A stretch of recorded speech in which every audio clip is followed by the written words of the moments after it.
One of the upcoming changes in 2.4 is the change of Sword Mastery to Blade Mastery, basically extending it to include daggers. So today we're going to look at the unique options in the dagger space, since these, as well as the rune words we've covered previously, provide some interesting tools for a number of builds. Starting out in normal, we interestingly have one of the most popular and infamous daggers, Gull Dagger. The things a lot of people basically rush to gamble for early on.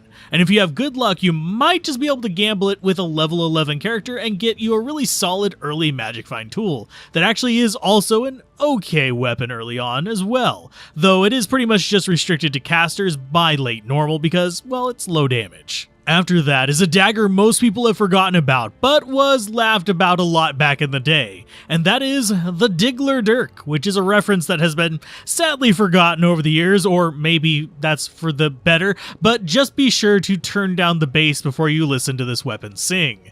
As far as the stats, it's actually a fairly decent weapon early on, and about the same as Gull Dagger for how long that lasts, though with ignore target defense and resist, it can be stretched a little bit further for some builds, but you usually will want to upgrade eventually. Next we have the Jade Tandoe, a poisonous crisp blade. Overall a weapon that unfortunately falls into a weird space due to its level requirement. While not terrible, with okay poison damage, massive poison resist, and cannot be frozen, it does have utility. It just comes at a level where generally it's competing with the likes of Malice and often even higher things.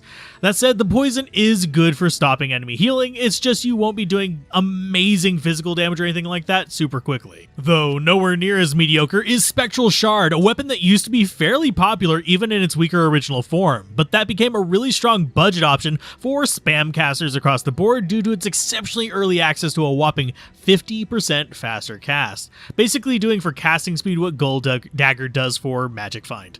On top of that, it actually packs some nice resistant mana and a bit superfluous addition of attack rating, but other than that it's fairly solid, albeit generic, and it's used as a caster weapon early on a lot of times. Moving into exceptionals, we become a bit less caster-oriented with the Spine-Ripper, the first truly reasonable melee-capable dagger. It packs a weird mix of mods that seem like they made a decent combat dagger with enhanced damage, attack speed, ignore target defense, life leech, and even prevent monster heal, and then threw the plus necro skills on there as a distraction to make people think it's a poison dagger weapon. And while it can be used for that, it's actually much better as a warrior princess weapon on the Amazon, or as a reasonable albeit short-range stopgap through Nightmare for more normal melee builds.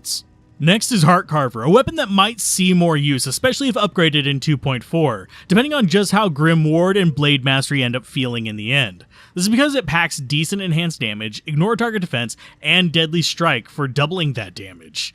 It's kind of a good combo. It's just not going to beat out Grief, but it is poised to become a very solid weapon due to the interesting mix of skills and power it has kicking around on it. Though, back on the Poison Necro, we have Black Boggs Sharp, the actual Poison Dagger. Obviously packing a lot less physical damage, but loading up on poison damage of its own, not to mention increased attack speed and target slowing to get those swings in while shutting down the enemy's speed themselves. What's really nice about it is that it packs plus to all the Necro Poison skills. The only drawback of this monstrosity of a dagger is that, well, as it stands, Poison Dagger still royally sucks, since its damage per second is atrociously low, meaning you're usually just better off casting Poison Nova unless you really double down and understand how poison works and can kind of exploit it to a bit, and even then it's just for a painfully niche build that doesn't have much reward over the standard Poison Necro. Equally disappointing, at least to an extent, is Storm Spike, the Lightning Dagger, that despite its completely unique sprite, not even sharing it with other daggers, it just has middling damage, both physical and lightning. It casts low-level Charge Bolt, yay, and retaliates with a pitiful amount of lightning damage. Its only real redeeming quality is the scaling lightning resist bump of 1% per level. I've yet to find a build I really want to use this on, and believe it or not, I really wish that wasn't the case. As we move into the elites though, things do look up a little bit, with one of the more popular faster cast weapons in the game, Wizard Spike, which basically takes Spectral Shard and turns it up to 11, with the same 50% faster cast, but massive mana perks and a whopping 75% resist all. Not to mention indestructible to boot, though I doubt you'd ever bother stabbing with it.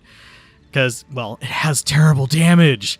But you'll find this often sitting on a number of characters where casting more, faster is their one and only true goal, and they want the resist for survivability. It's also really popular in hardcore. The other indestructible elite dagger is less popular in hardcore, and that's Ghost Flame. A decent enough weapon, though definitely not worth its rarity. It always spawns ethereal, it packs some okay mods like ignore target defense, flat magic damage, and mana leech.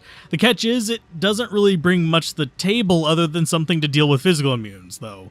So I guess with its indestructibility, it could work for some faster striking builds, since daggers do run down fairly fast, but the reality is, outside of the Warrior Princess Amazon, a Grief Phase Blade is going to do a bit more work without the drawbacks, and even on the Warrior Princess Amazon, the Grief is probably going to be the better choice. Finally, we have a weapon I'm looking forward to in the updated 2.4 patch, and that's Fleshripper, the unique fanged knife. This weapon may just have okay damage, but it makes up for it with a nice mix of abilities, namely Crushing Blow, Deadly Strike, Open Wounds, and Slow Target. While it's rarely best in slot, it is frequently used as a more reasonable budget item for a number of Uber and Boss Hunter builds, and should end up making for the fun dual wield for a Frenzy Barb when Blade Mastery becomes a reality. Mainly because, see how exceptionally stabby it makes him look? Anyway, as always, a special thanks to the channel patrons and members for making this content possible, as well as the regular viewers and commenters who help bring interesting ideas to life.